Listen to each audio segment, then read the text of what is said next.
بسم اللہ الرحمن الرحیم۔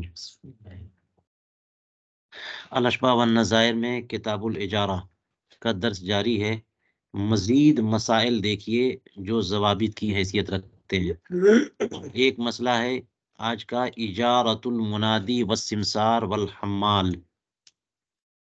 ونحوہا جائزۃ للحاجتی یا والحمام۔ منادی، سمسار اور حمام کا اجارہ یہ جائز ہے، اور اس جیسی چیزوں کا اجارہ یا اس جیسوں کا اجارہ للحاجتی ضرورت کی وجہ سے۔ بات یہ ہے کہ اجارے میں اجارہ صحیحہ کیسے ہے، اس کی شرطیں دیکھیے آپ۔ تملیک منفعت بعوض کا نام اجارہ ہے، تو اس میں ہر چیز متعین ہونی چاہیے نا۔ موجر کون ہے، مستاجر کون ہے، کس بات پر اجارہ ہے، اور منفعت متعین ہو، منفعت اجرت متعین ہو۔ کہیں پر بھی تعین نہیں ہے، مجہول ہے تو درست نہیں ہے۔ تو اجرت ہی متعین نہیں ہے، مجہول ہے، یا پھر منفعت ہی متعین نہیں ہے، وہ مجہول ہے، تو پھر غلط ہے، اجارہ صحیح نہیں ہے۔ تو اجرت متعین نہ ہو یا منفعت متعین، ماخوذ علیہ، کس بات پر اجارہ ہو رہا ہے وہ متعین نہیں ہے، پھر کیسے اجارہ صحیح ہو جائے گا؟ تو جس چیز پر اجارہ ہوتا ہے وہ یا تو عمل ہے یا منفعت ہے، ماخوذ علیہ۔ عمل ہے، جیسے کہتے ہیں یہ کام درزی سے کہہ دیا کپڑا سل دو، کپڑا سلے گا تب نہ اجرت پائے گا، وہ نہیں سلے گا تو۔ اور اجیر خاص میں یہ ہوتا ہے، اس میں بھی عمل پہ بھی ہوتا ہے، لیکن اجیر خاص کے ساتھ یہ ہوتا ہے کہ وہ حبس وقت کی قیمت لے لیتا ہے، عمل کرے نہ کرے۔ عمل کے لیے کہہ دیا اتنا کام کرنا ہے، تو ٹائم کی بات ہوتی ہے۔ تو منفعت مدت کے طے کرنے سے منفعت متعین ہوتی ہے، ورنہ منفعت کیسے متعین ہو ہے؟ تو یہاں پہ جو ہے نا نگہبانی، نگرانی کرنا ہے صبح سے لے کے شام تک، یا 8 گھنٹے، 10 گھنٹے، 4 گھنٹے، تو مدت متعین کریں گے تو اس سے منفعت متعین ہوتی ہے۔ مدت متعین نہیں کیا تو منفعت متعین نہیں ہے، تو پھر کس بات پر جا رہا ہے؟ تو یہاں بھی جہالت ہے، اور جہالت مفضی الی النزاع ہو سکتی ہے۔ اس لیے معقود علیہ متعین ہونا چاہیے، ہے نا، اجرت متعین ہونی چاہیے۔ یہ سمپل اور آسان سی بات ہے۔ اب اس اعتبار سے دیکھیے تو اس میں تو اجارہ درست ہی نہیں ہے۔ دلال کا یا سمسار کا یا منادی کا، یہ لوگ ان کو اجارے پہ رکھ لیا کہ تم جو ہے نا میری زمین بھجوا دو، ہیں؟ تو اب وہ کیا کرے گا اس کے لیے؟ یہی تو دلالی ہے۔ کتنا کام کرے گا، کتنا دوڑے گا، کچھ طے ہی نہیں ہے۔ تو جب زمین بکے گی تو اس کو ملے گا، دلال میں تو یہ ہے نا کمیشن ملتا ہے۔ اور اگر اجیر رکھ لیا تو اس کا مطلب یہ ہوا کہ روزانہ اس کو روزانہ دوڑے، بکے چاہے نہ بکے پیسہ ملے گا، یہی تو ہے۔ لیکن سمسار اور منادی کا معاملہ یہ تو نہیں ہوتا، چیز بکتی ہے تو اس کو اجارہ اجرت ملتی ہے۔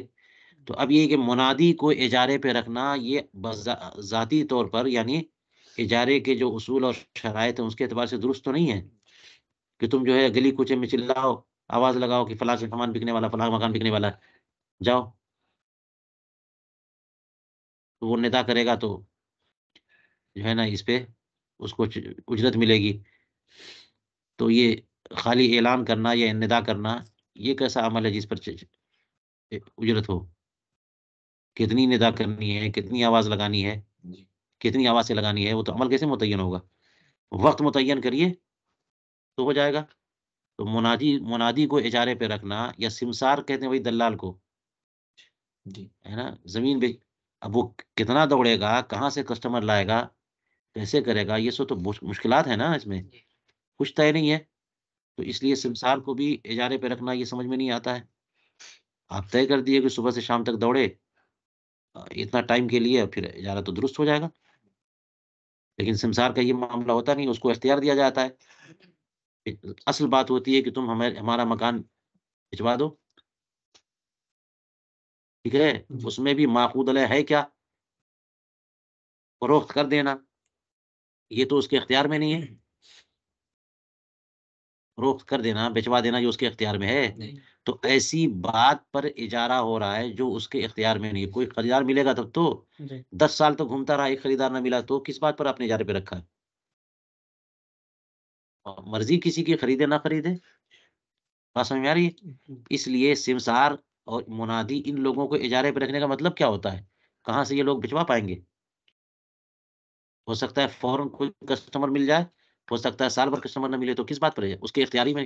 ایسے عمل پر اجارہ کریے جو اجیر یا مستاجر کے اجیر کے اختیار میں. وہ کیسے کر سکتا ہے؟ وہ کوشش کر سکتا ہے، تو کوشش پر اجارہ کروائیے. تو اس لیے، اور اسی طرح سے حمام اگر ہے یہ لفظ، ہاں، تو اس کا مطلب یہ ہوا. اب یہ دو الگ چیزیں ہو گئی. حمام ماخوذ علیہ، یعنی منادی اور سمسار یہ تو لوگ ہیں، اور حمام ایک شے ہے. تو حمام کو اجارے پہ دینا یہ بھی ہوتا ہے کہ نہیں ہوتا ہے؟ لیکن یہ اس اعتبار سے دیکھا جائے تو درست نہیں ہے.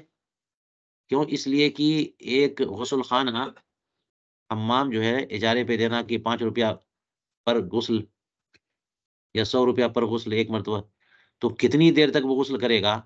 مدت متعین کریں گے نہیں ہے؟ یا تو مدت متعین کرو، جیسے گھر دے دیتے ہیں کرائے پہ تو 1 مہینہ 1 دن کا، تو غسل کے لیے آپ ٹائم لمٹ کرو. کیسے کریں گے آپ؟ اس سے زیادہ لے لیا تو ٹائم، یہ تو ہوتا نہیں ہے نا. نہانے کا چارج ہوتا ہے، اس میں پانی کتنا خرچ کرے گا؟ پانی پر اجارہ ہو جائے یا استہلاک عین ہے تو اس پر چارج ہو جائے، تو کتنا خرچ کرے گا پانی؟ کوئی 1 بالٹی میں نہاتا ہے، کوئی 2 بالٹی میں، تو ایک قطرہ بھی آگے پیچھے نیچے نہیں ہونا چاہیے. تعین کا مطلب یہ ہوتا ہے نا، کتنا پانی خرچ کرے گا، کتنی دیر تک استعمال کرے گا. بہت مشکل کام ہے یہ حمام کو اجارے پہ دینا، لیکن چونکہ ضرورت ہے لوگوں کو تو اس لیے. ہاں، اس زمانے میں حمام نہیں ہوا کرتے تھے، اب تو ہر گھر میں غسل خانہ. حمام وہی ہے نہانے کی وہ جگہ جو جہاں پہ گرم پانی کا انتظام کیا جائے، بہترین پانی کا انتظام کیا جائے، لوگ آ کر کے پیسہ دے کر کے نہاتے ہیں. یہ ہوتا تھا پہلے، اب تو ہر جگہ انتظام ہوتا ہے نہانے کا، اس کا تصور نہیں رہ گیا اب. لیکن مسافروں کے لیے اور عوام کے لیے لیٹرین باتھ روم اور اس طرح کا تصور ابھی بھی ہے، ہوتا ہے. تو وہ جو جواز کا مسئلہ ہوگا وہ اسی طور پر ہوگا للحاجتی، کہ لوگوں کو حاجت ہے نا. لوگ نہائیں گے کیسے؟ کوئی سامان بھجوانا چاہے گا کیسے بھجوا سکتا ہے؟ وہ سمسار کی بھی ضرورت ہے، منادی کی بھی ضرورت ہے، حمام کی بھی ضرورت ہے، اس وجہ سے. ورنہ اس میں تعیین کہیں نہ کہیں ختم ہو رہی ہے، مجہول ہو رہی ہے. السکوت فی الاجارۃ رضا و قبول. چلیے یہ ایک مسئلہ ہو گیا پہلا. اب کہہ رہے ہیں کہ سکوت اجارے میں رضا و قبول کے درجے میں ہے. السکوت کر رضا ہے نا، یہاں کسی نے جو ہے نا ایجاب و قبول کیا، اور بات طے ہوتے ہوئے جو ہے اس میں ایک تعین کی اجرت کی، سامنے والا جو ہے اس پر خاموش رہا، قبول کیا میں نے یہ نہیں کہا، لیکن عمل سے انہیں لے لیا اور کام شروع کر دیا، تو اس کو بھی کیا مانیں گے؟ ہاں، جیسے مثال کے طور پہ کہا قال الراعی لا ارضى بالمسمى وانما ارضى بكذا، میں جو تم ریٹ فکس کر رہے ہو، متعین کر رہے ہو، اس پہ میں راضی نہیں ہوں، میں اتنے پہ راضی ہوں گا. راعی جو ہے اپنے جانوروں کو چرانا چاہتا ہے، تو اس نے کہا کہ میں اتنے پہ راضی نہیں ہوں گا جتنا تم کہہ رہے ہو، بلکہ میں ہاں اتنے پہ راضی ہوں گا، زیادہ یا کم کم کہہ لے. فسکت المالک، تو زمین کا مالک جو ہے وہ خاموش رہا، اور اس کے خاموشی کے ساتھ اس نے چرانا شروع کر دیا، تو لازمت ہو اجر مسمى، اجرت مسمى. بات سمجھ میں آ گئی نہیں آ گئی؟ اور راعی کا معنی یہ بھی کہہ سکتے ہیں کہ محافظ ہے نا، واچ مین جو ہوتا ہے، دربان. اس نے کہا کہ میں جتنا تم کہہ رہے ہو اتنے پہ راضی نہیں ہوں گا، اتنا لوں گا میں. تو وہ خاموش رہا اور اس نے نگہبانی شروع کر دی، تو لازم. وقضا لو قال للساکن اسکن بکذا والا فانتقل، اگر مالک نے کرایہ دار سے کہا کہ اتنے میں رہنا ہو تو رہو ورنہ نکلو، فسکنا تو رہ گیا، تو اس کا رہنا جو ہے نا یہ قبول کرنا ہے. مہینے کا 10,000 روپیہ کرایہ لوں گا میں، رہنا ہو تو رہو ورنہ نکلو. اب وہ خاموشی سے ٹھیک ہے ٹھیک ہے ٹھیک ہے. ٹھیک ہے بھی نہیں کہا، بلکہ کھڑا نہیں، ہاں لازمہ، وہ جتنے پہ بات کی تھی وہ لازم ہے، ما سما لازم ما سما، جو متعین کیا تھا وہ لازم ہو گیا. الاجرۃ للارض کالخراج على المعتمد فاذا استاجرها للزراعه فاستلم الزرع آفة وجب منه لما قبل الاستلام وسقط ما بعده. اجرت بھی یہ خراج کی طرح ہے. خراج جو ہے زمین پر، زمین خراجی بھی ہوتی ہے اور اجری بھی ہوتی ہے، ہاں؟ تو وہ ایک طرح سے ٹیکس کہہ لیجئے، زمین سے فائدہ حاصل کرنے والوں سے جو ہے وہ پیسے لیے جاتے ہیں. تو جو زمین خراجی ہوتی ہے وہ ہمیشہ خراجی رہتی ہے، جو عشری ہوتی ہے وہ عشری ہوتی ہے. ٹھیک ہے. تو عشر میں تو کیا ہوتا ہے کہ جو بھی غلہ نکلے گا اس کا عشر یا پھر نصف عشر ہے. اگر آپ بارش کے پانی سے یعنی فری میں وہ اس کی سینچائی ہو گئی تو عشر دینا ہے 10واں حصہ، اور اگر محنت سے اس نے پانی کا انتظام کیا ہے یا خرچے سے پانی کا انتظام کیا ہے تو 20 ہے نا، جی 20واں حصہ نصف عشر ہے. تو وہ اسی پر ہے جتنا نکلے گا، نہیں نکلا تو کچھ بھی نہیں. لیکن خراج میں یہ ہے کہ اس کی الگ سے تعین ہے کہ اتنے جریب، اتنے علاقے زمین پر اتنا پیسہ، 2 درہم یا 1 درہم اتنا طے ہوا. تو اس میں کیا ہے، خراج کا معاملہ یہ ہے کہ اگر وہ لائق استفادہ اور انتفاع کے لائق ہے تو اس پر خراج ہے، ورنہ نہیں ہے. ٹھیک ہے. یہاں پہ کہا کہ اجرت، زمین کی اجرت جو ہے وہ بھی خراج کی طرح ہے معتمد قول پر. جب انہوں نے علی المعتمد کہہ دیا تو اس کا مطلب یہ ہوا کہ یہاں 2 روایت ہو گئی. ایک وہ ہو گئی جو نہیں خراج کی طرح نہیں ہے، اور ایک وہ جو خراج کی طرح ہے. بات ہوئی نا. اب یہاں پر اس پر تفریح کرتے ہوئے جو مسئلہ پیش کر رہے ہیں وہ دیکھیے. فَإِذَا اسْتَأْجَرَهَا لِلزَّرَاعَةِ، تو جب کسی نے زمین کو کھیتی کے لیے اجارے پہ لیا، اس کے بعد کیا ہوا، کسی آفت نے پوری کھیتی کو تباہ کر دیا. بہت سیلاب آ گیا، طوفان آ گیا، اولا باری ہو گئی، آگ لگ گئی، اس کے کھیتی سب کے سب کیا ہو گئی، تباہ ہو گئی، سیلاب آ گیا. تو وجب منہ، تو اس سے اتنا واجب ہوگا، لما قبل الاستلام، اتنے کی اجرت واجب ہوگی جو استلام یعنی تباہی سے پہلے کی ہے، اور تباہی کے بعد کی اجرت ساقط ہو جائے گی. جی، تباہی کے بعد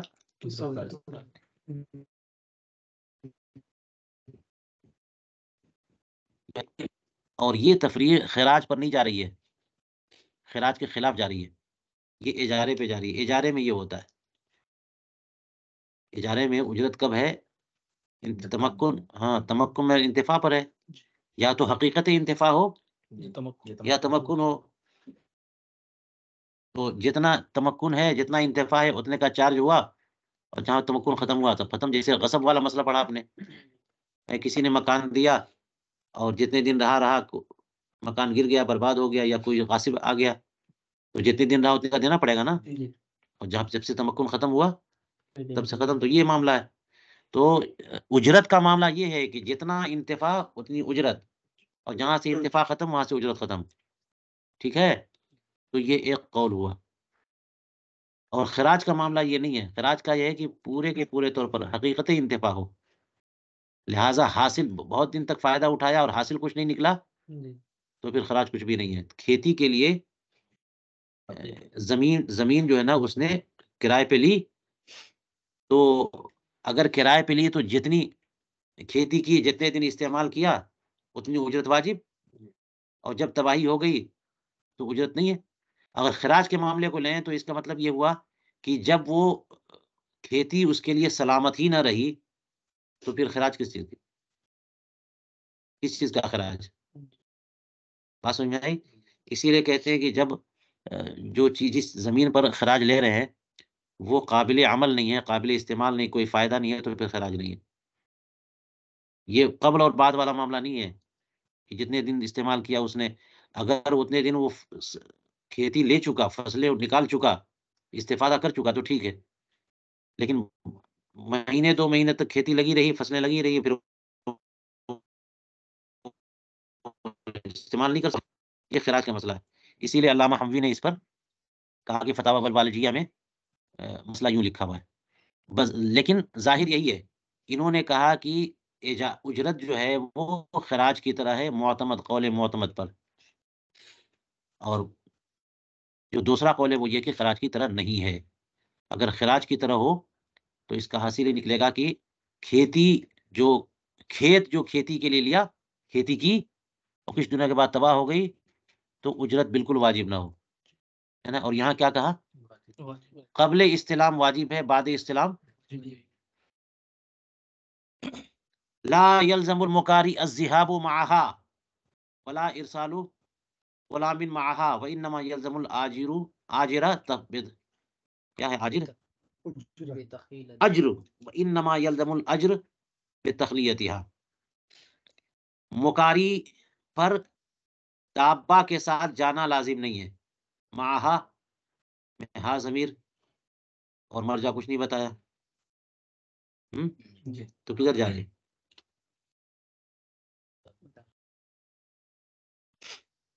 تو جیسے گھوڑے کو یا اونٹ کو کرائے پہ لیا کسی نے تو جو مالک ہے وہ کرائے پہ دے دے گا.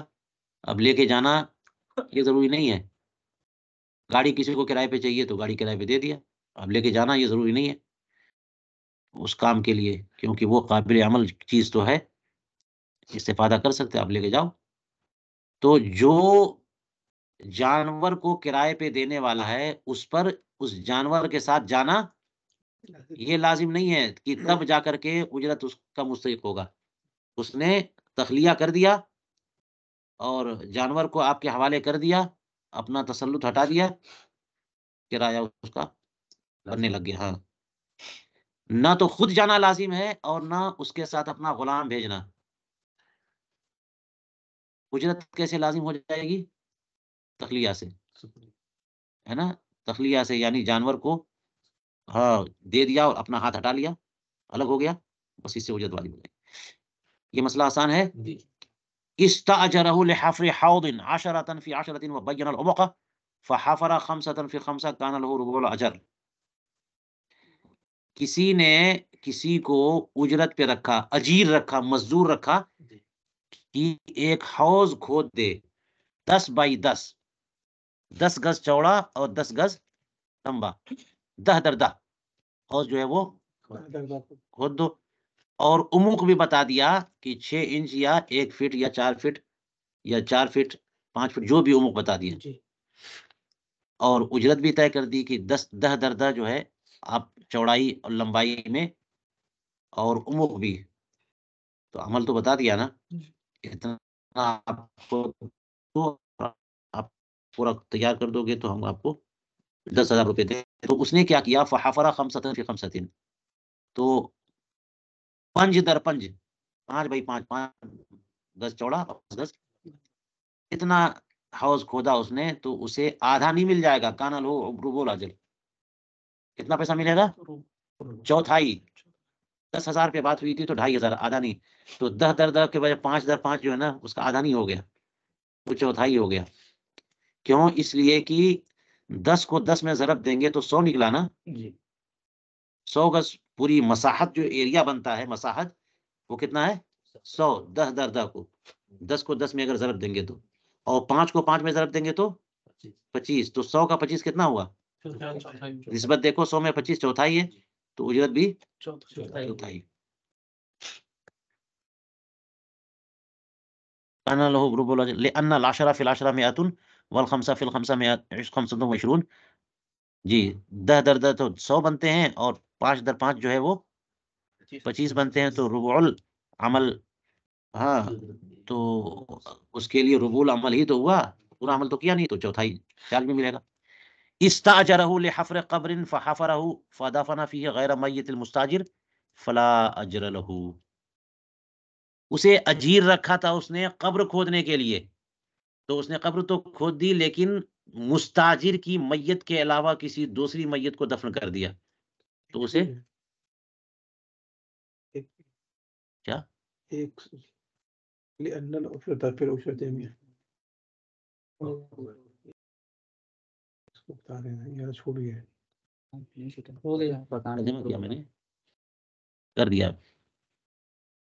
وہی وجہ بتا رہے ہیں اوپر کہ 10 دردہ کھودنے کے لیے دیا اور 5 پہ کھودا اس نے تو ربع الاجر ملے گا، کیونکہ 10 دردہ 100 بنتے ہیں اور 5 میں 25 بنتے ہیں، تو آدھا چوتھائی عمل تو کیا تو چوتھائی اجرت ملے گی. تو اگلا مسئلہ یہ کہ اس کو اجیر رکھا قبر کھودنے کے لیے، قبر کھود دی، لیکن کوئی اور میت آ گئی اسی کو دفن کر دیا، تو خالی عمل پر تھوڑی اجرت مل جائے گی. جس چیز کے لیے اس نے آپ کو اجیر رکھا تھا، ماخوذ علیہ تسلیم بھی تو کرنا ہے. ماخوذ علیہ کو جیسے مکان آپ نے اجارے پہ دیا تو مکان کو دینا ہے نا، تخلیہ بھی کرنا ہے. آپ خالی چھوڑو مکان ہمارے حوالے کرو، تو قبر کھودی اور قبر ہمارے حوالے نہیں کسی اور کے حوالے کر دیے. زید نے قبر کھدوائی اپنے گھر کی میت کے لیے، اور جنازہ وہاں کوئی اور آ گیا، اس نے اچھے پیسے دے دیے، فٹافٹ اس کی میت کو دفن کر دیا. تو اس سے اجرت دے سکتا ہے؟ نہیں. آسان ہے نا. بِعْهُ لِي بِكَذَا وَلَكَ كَذَا فَعَلْ مِثْلَ. اس نے اس سے کہا کہ میرے لیے اسے بیچ دو اتنے میں، اور تمہیں اتنا، یعنی تمہیں اتنی اجرت دوں گا. تو اس نے اس کے لیے اسے بیچ دیا، تو اسے اجرت مسمہ نہیں بلکہ اجرت مثل ملے گی. اجرت مثل کہاں ملتی ہے؟ اجارہ فاسدہ میں، جہاں کام ایسا کرے کہ جس پر اجرت بنتی ہو. کام تو ہے ماخوذ علیہ بنتا ہے وہ، لیکن آپ نے تعین کی ہی نہیں، تو اجرت مسمہ نہیں بلکہ اجرت مثل. تو یہاں پہ معاملہ یہ صحیح ہے، کیونکہ بیچنے کا آ رہا ہے نا، اور بیچنا بندے کے اختیاری میں نہیں ہے. آپ تو بیچنے کی کوشش کر سکتے ہو نا، تو یہ کہنا چاہیے نا ذرا آواز لگاؤ، ذرا لے کے گھومو، ذرا چلاؤ، اتنے روپے میں اتنا کیلا 50 روپیہ درجن چلاؤ. اس بات کا اجیر بناؤ تو وہ کرے گا. آپ کہو کہ کیلا پورا بیچ دو، تو کہاں سے کسٹمر لے کے آئے گا؟ تو اس نے کہا کہ میرے لیے یہ چیز اتنے میں بیچ دو، تو عمل تو متعین کر دیا اور اجرت بھی متعین کر دیا، ولا کا قضا، اور اس نے اس کے لیے بیچ بھی دیا. تو یہ اجارہ فاسد ہے، یہ اجارہ فاسدہ ہے. کیوں اجارہ فاسدہ؟ کیونکہ بیچنا ماخوذ علیہ جو ہے نا وہ متعین نہیں ہے. متعین تو ہے لیکن اس کے اختیار میں نہیں ہے، کسی بھی دلال کے اختیار میں نہیں ہے. اور بیچنے کی کوشش کی، بیچ دیا، تو پھر جتنا عمل کیا ہے بیچنے میں، ہو سکتا ہے زیادہ کیا ہو سکتا ہے کم کیا ہو. اجرت مثل. متا وجبہ مثلی وجب الوسط منہ. ایک بات کہ اجر مثل یا اجرت مثل واجب ہوتی ہے، تو اجرت مثل کا مطلب تو مارکیٹ ریٹ ہے نا. مارکیٹ میں لوگوں میں علاقے میں اس کام کا اتنا پیسہ بنتا ہے، اتنا پیسہ بنتا ہے. تو اس میں مقومین ماہرین سے رابطہ کیا جاتا ہے نا. کون بتائے گا؟ کون بتائے گا بتاؤ؟ اس علاقے میں جو بیٹھے بیٹھے مولانا صاحب تھوڑی بتا دیں گے، یا امام صاحب تھوڑی بتا دیں گے. مارکیٹ میں جو رہتا ہو وہ بتائے گا. مزدوروں سے کتنی مزدوری آج کل بنتی ہے، یہ کام کرنے کا کتنا بنتا ہے بتاؤ. تو جب ماہرین سے آپ رابطہ کریں گے اور تفتیش کریں گے تو اس میں بھی اختلاف ہو جاتا ہے. کوئی ایک ہی ریٹ بتائے گا؟ چیزوں کی قیمت معلوم کیجیے، 10 طرح کے ریٹ بتائیں گے. تو کسی نے کہا 100 روپے ریٹ چل رہا ہے، کسی نے کہا 110 روپے، کسی نے کہا 90 روپے. تو اب اس میں وسط 2-4 طرح کے ہوں گے، تو اجرت مثل بھی وسط ہے، نہ اعلیٰ نہ ادنا. بات ہو گئی. متا وجب اجر المثل وجب الوسط منہ. آگے چلیے. اقتراح بمثل ما یتکرر الناس ان متفاوتا لم تصح والا صحت. جی، اس نے وہ چیز کرائے پہ لی. اقتراح، ابھی اسے بھی ہا کا مرجع کسی کو مان لو، دابا یا عجلہ یا کوئی سی چیز. گھر تو اجارے پہ لیتے، کرائے پہ لینے والی چیزیں یہ ہوتی ہیں. گاڑی لے لی کرائے پہ، یا جانور لے لیا کرائے پہ. اچھا، اب اس میں جب اجرت طے کرنی ہوئی تو اجرت طے نہیں کی ہے، اجرت کو چھوڑ دیا اس پہ مارکیٹ ریٹ پہ کہ یہ چیز مجھے کرائے پہ دے دو اتنے میں جتنے پہ لوگ کرائے پہ دین لین کرتے ہیں. بمثل ما یتکارر الناس کا مطلب جتنا یہاں چل رہا ہے کرایہ اتنے پہ دو جتنا چل رہا ہے. تو اب کہتے ہیں کہ اب پتہ لگایا کہ چل کیا رہا ہے تو معلوم ہوا کہ الگ الگ چل رہا ہے متفاوت. تو کہتے ہیں اگر کرایہ اس کا متفاوت ہو تو یہ اجارہ درست نہیں ہے.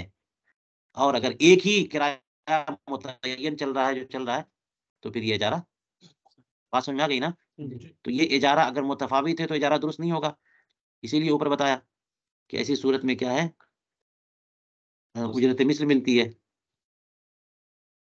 اچھا آگے کہہ رہے ہیں داری لگا ہبتن اجارتن او اجارتن ہبتن فہی اجارہ. اس نے کہا کہ میرا گھر تمہارے لیے ہبہ ہے اجارے کے طور پہ یا اجارہ ہے ہبہ کے طور پہ تو یہ اجارہ ہے. اس میں جو ہے نا وہ جو چیز اقوا ہوتی ہے وہی غالب آتی ہے. کہیں پہ بھی جو چیز اقوا ہوتی ہے وہی غالب آتی ہے. دیکھ لیجئے اس نے کہہ تو دیا دونوں ہبتن اجارتن. ہبہ کا معنی تملیک منفعت بلا عوض بلکہ تملیک عین بھی ہو جاتا ہے ہبہ میں بلا عوض. تو عوض نہیں ہبہ کا لفظ یہ بتا رہا ہے کہ عوض نہیں ہے. اجارہ کا لفظ یہ بتا رہا ہے عوض ہے. تو اجارہ ایک ایسا قوی عقد ہے کہ جیسے بیع ہے بڑا قوی عقد ہے اس میں دونوں کی طرف سے رضامندی ضروری ہے. اجارے میں بھی طرفین کی رضامندی. ہبہ میں تو ایسا مسئلہ نہیں ہے خاموش ہو جائے تب بھی ہبہ جو ہے وہ صحیح ہو جاتا ہے. قبول نہ کرے تب بھی لازم اگرچہ نہ ہو رد کرے تو رد ہو جائے. تو ہبہ تو ضعیف قسم کا عقد ہے نا. اور اجارہ قوی زبردست ہے کہ دونوں کی طرف سے رضامندی. بہت ساری چیزیں ہیں بہت ساری شرطیں اس میں. تو اس لیے ہبہ کو محمول بنا دیا خبر بنا دیا لیکن اجارے کی کو تمیز کے طور پر اجارے کے طور پر ذکر کیا ہے. ہبہ ہے اجارے کے طور پہ تو تب بھی اجارہ ہے اور اجارہ ہے ہبہ کے طور پہ تب بھی اجارہ ہے. چاہے لفظ اجارہ کو خبر بنائیے اور صاف آپ کہہ دیں کہ اجارہ ہے تو اجارہ ہے. اور اگر صاف کہہ دیا ہبہ ہے لیکن اجارہ کی تمیز کے طور پہ ذکر کر دیا اجارے کے طور پہ تو لفظ اجارہ کہنا یہی تو جو ہے نا اس کو بالعوض قرار دے رہا ہے. جب کہا اس نے کہ میرا گھر تمہارے لیے ہبہ ہے اس کا مطلب یہ ہوا کہ تم فائدہ اٹھاؤ بغیر عوض کے. لیکن لفظ اجارہ نے بغیر عوض کی بات ہٹا کر کے عوض لا دیا وہاں پہ. تو دونوں صورتوں میں یہ کیا ہے اجارہ ہی ہے. آجرتک بغیر شیء فاسدۃ لا عاریۃ. یہ آجرتک بغیر شیء کہہ دیا تو یہ اجارہ فاسدہ یہ عاریت نہیں ہے. آجرتک اجارے میں تملیک منفعت ہے اور عاریت جو ہے تملیک منفعت بدون العوض ہے. اجارہ تملیک منفعت بالعوض اور عاریت تملیک منفعت بلا عوض. تو اس نے یہی تو کہہ دیا آجرتک بغیر شیء میں نے تم کو فری میں اجارے پہ دیا میں نے تم کو اجارے پہ دیا بغیر کسی عوض کے تو عاریت ہو جانا چاہیے. یہ تو عاریت کی تفسیر ہے کہ میں نے تم کو دیا نفع اٹھاؤ اور کوئی چیز معاوضے میں عاریت ہو کہ نہیں لا عاریت نہیں بلکہ یہ کیا ہے اجارہ فاسدہ ہے. وجہ یہ ہے کہ اجارہ اگر فاسد بھی ہو جائے تو اجارہ اجارہ ہی رہتا ہے. لفظ اجارہ کی وجہ سے وہ عاریت نہیں ہو جائے گا. اجارہ اجارہ ہی رہے گا. اور جب فاسد ہو گیا تو اس کا مطلب یہ اچھا فاسد کیوں ہوا اس لیے کہ تقاضا عقد کے خلاف شرط لگا دی. اجارہ ہوتا کیسے ہے اجرت پہ اجرت پہ اور کہہ دیا بغیر اجرت کے تو کیسے ہوگا صحیح. تو اس کا حاصل ہی نکلے گا کہ جب وہ کام کرے گا تو اجرت مثل ملے گی. اجیر القصار امین لا یضمن الا بالتعدی والقصار علی الاختلاف فی المشترک. کہتے ہیں کہ اجیر قصار یہ امین ہے. اجیر قصار یعنی دھوبی نے کپڑا دھونے کے لیے لیا آپ نے اسے کپڑا دھلنے کے لیے دیا تو وہ قصار ہے وہ اجیر مشترک قرار دیا جاتا ہے. اس نے خود کپڑا دھلنے کے بجائے کسی اور سے کپڑا دھلوایا تو اجیر کو تو حق ہے نا کہ وہ خود کام کرے یا کسی اور سے کروائے. تو اس نے کپڑا دھلنے کے لیے اجیر رکھ لیا. کسی اور کو اجیر رکھا تو کیا اس کا اجیر امین ہے کہ نہیں ہے؟ وہی کہہ رہے ہیں کہ قصار کا اجیر امین ہے. اور امین ہونے کا مطلب یہ ہوتا ہے کہ کوئی چیز امانت ہے تو وہ اگر فوت ہو جائے تو تاوان نہیں ہے. امانت پہ تاوان نہیں ہوتا. کب؟ طلاق سے تاوان نہیں ہے بلکہ استہلاک سے تاوان ہے، تعدی سے تاوان ہے. وہی کہہ رہے ہیں لا یضمن الا. تو قصار کا اجیر اگر کپڑا برباد ہو گیا، گم ہو گیا تو ضامن نہیں ہوگا، مگر اگر وہ تعدی کرے گا تو ضامن ہوگا. رہی بات قصار کی کہ خود قصار امین ہے کہ نہیں ہے، خود قصار دھوبی جس کو آپ نے کپڑے دیے ہیں وہ امین ہے کہ نہیں ہے، تو کہتے ہیں کہ یہ تو اختلافی مسئلہ ہے. فی المشترک، وہ اجیر قصار جو اجیر ہے آپ کا وہ اجیر خاص تو ہے نہیں. اجیر خاص میں یہ ہوتا ہے کہ امین ہوتا ہے، وہی بات ہو جاتی جو یہاں پہ ہے. اجیر خاص امین ہوتا ہے، وہ اگر ٹوٹ جائے کوئی برباد ہو جائے تو وہ ضامن نہیں ہوگا، تعدی سے ضامن ہوگا. لیکن اجیر مشترک تو اس میں اختلاف ہے امام صاحب کا اور صاحبین کا. اجیر مشترک کے بارے میں فرمایا کہ نہیں، وہ تاوان اس کے ذمہ نہیں ہے، بلکہ اگر شرط لگا دیں زمان کی تب بھی نہیں ہے.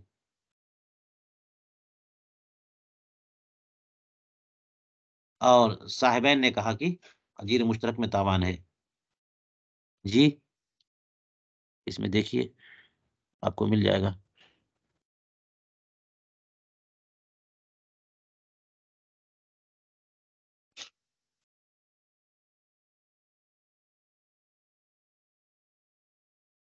فعند الامام لا يضمن العين اذا هلكت في يدي وقال يضمن الله بشيء غالب.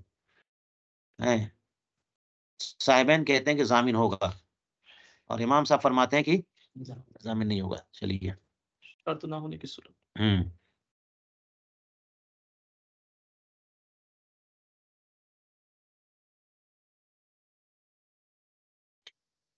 چلیے وَمَحَلُّهُ عِنْدَ عَدْمِ اشتراط الزمان اما معه فیضمن. تو یہ جو اختلاف ہے اجیر مشترک کے بارے میں یہ بھی تب ہے جبکہ زمان کی شرط نہ ہو، اور اگر زمان کی شرط ہو جائے تو پھر ضامن ہے بالاتفاق. جی یعنی قصار جو اجیر مشترک ہے اس کو کپڑا دیا اور اگر شرط لگا دی کہ اگر خراب ہوا تو تم ذمہ دار ہو، برباد ہوا تو اس کی تعدی سے برباد ہوا تو وہ ضامن ہوگا، اور اگر شرط نہیں ہے تو پھر یہ اختلاف ہے کہ ضامن ہوگا کہ نہیں ہوگا. چلیے المستاجر اذا بنا فيها بلا اذن فإن بلبن فله رفعه وإن بترابها فلا. مستاجر نے جب اس میں کوئی عمارت تعمیر کی، اگر بلا اجازت تعمیر کی تو اگر اینٹ کی تعمیر کی تو اسے اختیار ہے کہ اسے اٹھا لے جائے،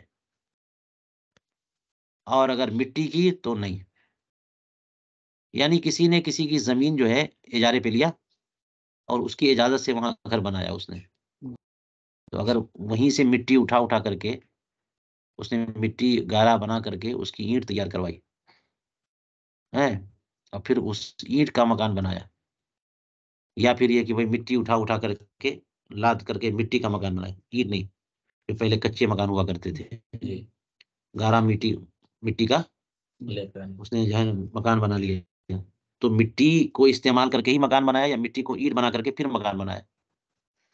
تو اس میں یہ ہوتا ہے کہ اسی مالک زمین کی ملک سے عین کو متبدل کر کے اس میں تصرف کر کے کوئی کام کیا ہے.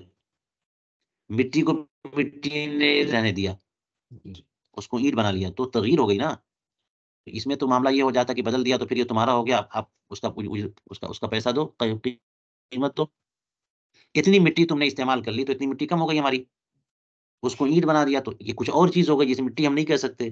دوبارہ مٹی بنانا اس کو مشکل ہے، ایک بڑا کام ہوگا، تو یہ اینٹ آپ کی ہو گئی اور جتنی مٹی آپ نے استعمال کی وہ پیسہ ہمیں دے دو، تو وہ لے جاؤ، لہو رفعہ، اور مٹی استعمال کر کے اسی کا مکان بنایا ہے، تو مٹی تو موجود ہے، کوئی تبدیلی تو نہیں کی، بس بکھری ہوئی تھی اسے سمیٹ دیا، تو پھر اسے اٹھانا نہیں ہے۔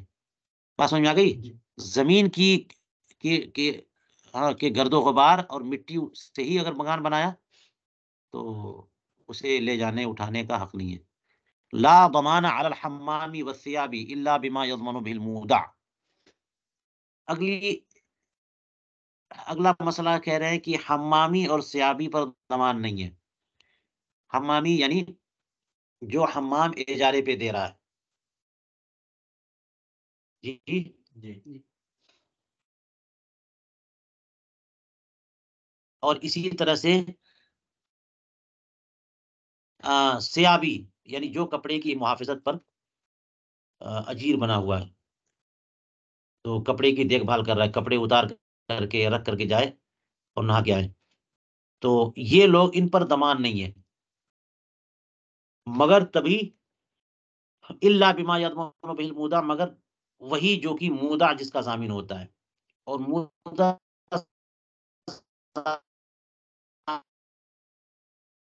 ضامن ہوتا ہے شرط زمان پر، طور پہ ودیعت کے طور پہ رکھیں گے، وہ ضامن تھوڑی ہے تباہ ہو جائے، لیکن اگر شرط زمان ہو جائے تو پھر ہے، تو وہاں یہاں بھی حمامی پر شرط لگا دی یا سیابی پہ شرط لگا دی، کپڑے غائب ہوں گے تو آپ ذمہ دار ہو، اور اس پہ منظور کیا، اس نے کہا کہ ٹھیک ہے اتنا چارج لیتا ہوں میں، تم ہو جائے تو میرا ذمہ، تو ضامن ہو۔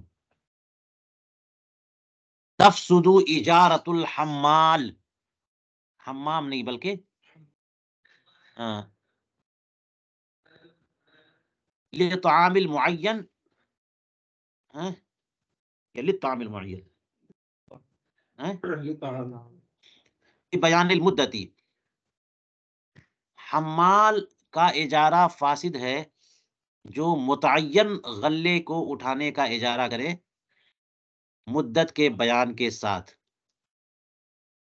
جی مدت کے، بیان اور یہاں پر مسئلہ یہ ہے کہ تعین دو چیز کی ہو رہی ہے، معقود علیہ جو ہے وہ یا تو عمل ہو یا منفعت ہو، کیا کام کرنا ہے آپ کا بتائیے، یہ عمل کرنا ہے، یہ ڈھوکے لے جانا ہے، تو آپ ٹائم کی قید مت لگاؤ، اور ٹائم متعین کیوں کرتے ہیں؟ منفعت متعین کرنے کے لیے، رہنا ہے تو ٹائم بتاؤ کتنی دیر تک رہنا ہے، منفعت جو ہے وہ قار بالذات نہیں ہے، تو اس کی تعین کے لیے مدت بیان کرنی پڑتی ہے، تو مدت جب بیان کریں گے تو اس کا مطلب یہ ہے کہ ماخوذ علیہ منفعت ہے، اور جب عمل متعین کریں گے تو اس کا تقاضا یہ ہے کہ ماخوذ علیہ عمل ہے، تو وہ ہے کہ یہ دونوں چیزیں لگا کر کے پھنسا رہے کام کو،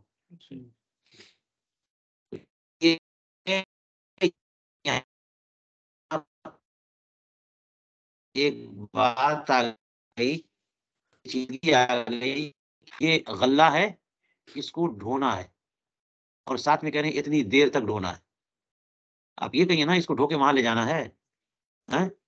اور خالی آپ کہے کہ اٹھا کے رکھنا ہے تو اٹھائے رکھو، تب کہو کہ 1 گھنٹہ اٹھائے رکھنا ہے، تو ٹائم بھی بتا رہے ہیں اور عمل بھی بتا رہے ہیں، تو پتہ نہیں چل رہا کہ عمل معقود علیہ ہے یا منفعت معقود علیہ، اس لیے فاسد ہے۔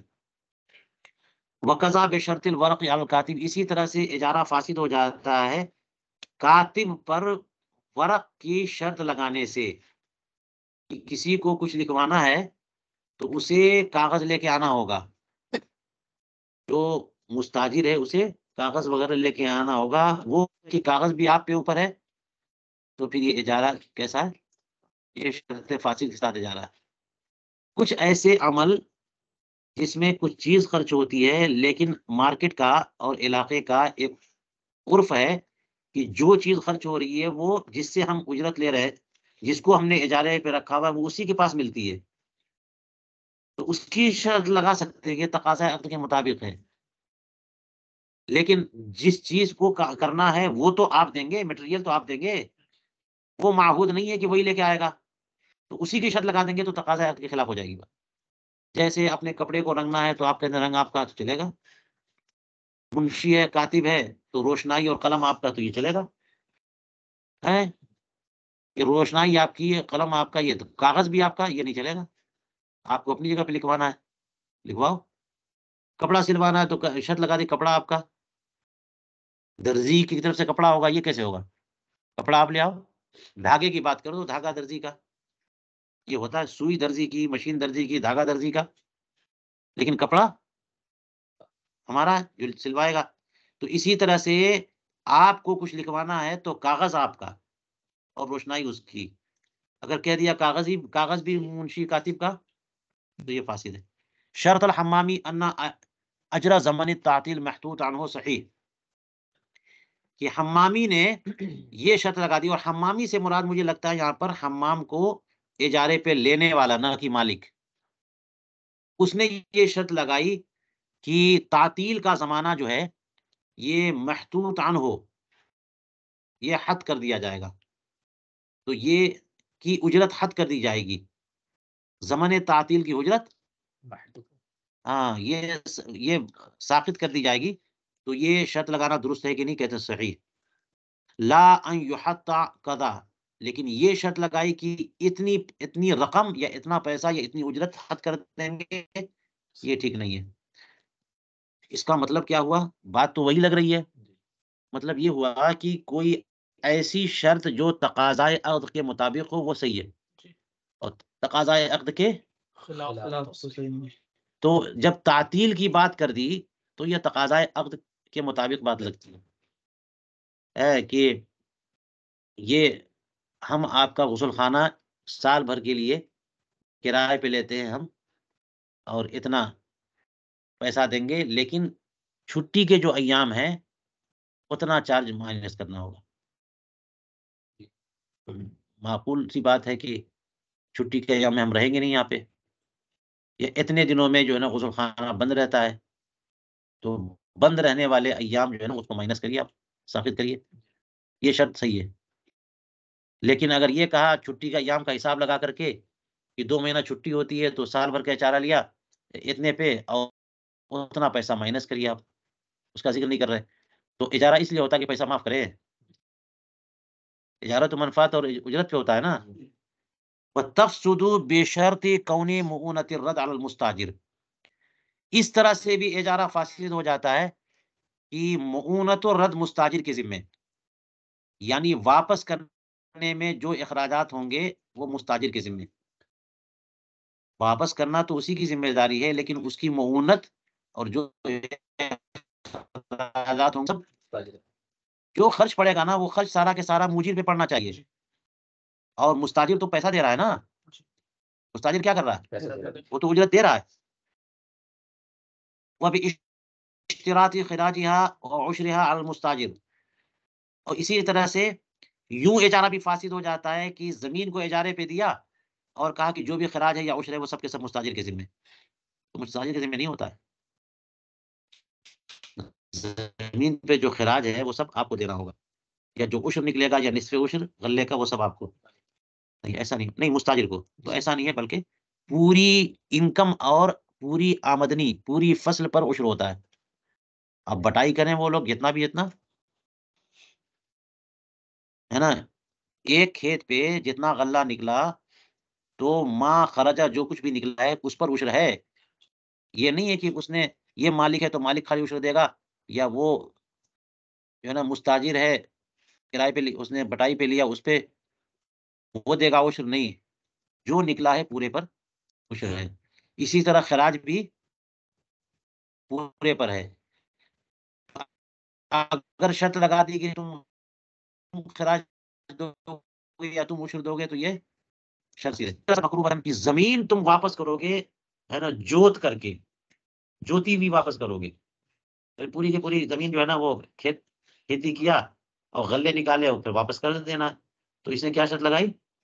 جوت کے واپس. تو اضافی عمل کا ہے نا شرط لگائی. تو یہ تقاضۂ عقد کے مطابق نہیں ہے، اس میں فائدہ مجیر کا ہے. اجرت حمال حنطۃ القرض علی من استاجرہ، قرض کے گیہوں کو اٹھانے والے ڈھونے والے کی اجرت مستاجر پر ہے. دیکھیے قرض کے گیہوں، زید کے پاس گیہوں بہت تھا، بکر کو ضرورت تھی، اس نے کہا کہ مجھے گیہوں دے دو. ہم جو ہے نا پسوا کے روٹی پکا کے استعمال کریں گے، اور آپ کو اگلے مہینے ہماری جب فصل ہوگی تو ہم دے دیں گے، 1 بورا گیہوں دے دو۔ یہ قرض لیا، اس نے قرض دے دیا، اب 1 بورا گیہوں لے کے جائے گا کیسے گھر پہ؟ تو جو اجیر رکھے گا، جو حمال کو اجارے پہ لے گا، وہ اجرت دے گا، چاہے مقرض ہو یا مستقرض ہو۔ مستقرض نے کہا مجھے لے کے جانا ہے، چلو آؤ لے گاڑی، یا حمال کو کہا لے کے پہنچاؤ گھر پہ، وہ دے گا۔ اور مقرض نے کہا اس نے اجارے پہ لیا، وہ دے گا۔ یہاں پر یہ بول رہے ہیں اس کی اجرت کون دے گا؟ ہاں، الا اذا استاجرہ المقرض مستقرض، ہاں اگر مستقرض کی اجازت سے مقرض نے اجارے پہ لیا ہو تو پھر مستقرض کے ذمہ جائے گا، کیونکہ اس نے کہا ہے نا، مستقرض نے کہا کہ آپ جو ہے 1 بورا گیہوں قرض کے طور پہ دے دیجیے اور ٹھیلے سے بھیج دو، اسی نے کہا بھیج دو، تو مقرض نے اس کے کہنے سے ٹھیلے کو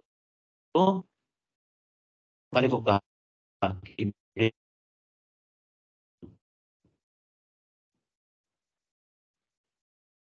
تو قرضہ دوسرے دن کام سے منع کرنے لگ گیا تو اسے مجبور کیا جائے گا۔ یعنی ایسے کام میں جو کام 2 دن کا ہو اور بیچ ہی میں کام چھوڑ دیا اس نے، اگر 1 دن کا کام بنتا ہے، مزدور کو لیا، کہا کہ روزانہ 500 روپے دیں گے، آپ 1 ہفتہ کام کرو، تو 1 دن آیا، دوسرے دن منع کر دیا، آپ کچھ نہیں مجبور کر سکتے۔ بات سمجھ میں آ رہی ہے نا؟ وہ کل کو نہیں آیا، لیکن کام 2 دن کا ہے، بیچ میں چھوڑ کے جا رہا ہے، تو اس کا آدھی اجرت نہیں بنے گی، اس کو کہیں گے کہ کل کام کرو، پورا کام کرو تو ہم پیسہ دیں گے۔ یہ پورا مکان جو ہے نا وہ پورا کا پورا رنگائی کرنا ہے، کلر کرنا ہے، پورا کام کرو گے تو 1000 روپے دیں گے۔ اس نے 2-3 دیوار کی، 1 دیوار چھوڑ دی، تو اس کے حساب سے چلو اتنا 3/4 یا آدھا دے دیں، نہیں، اگر منع کر رہا ہے تو مجبور کیا جائے گا۔ چلیے یہی روکتے ہیں۔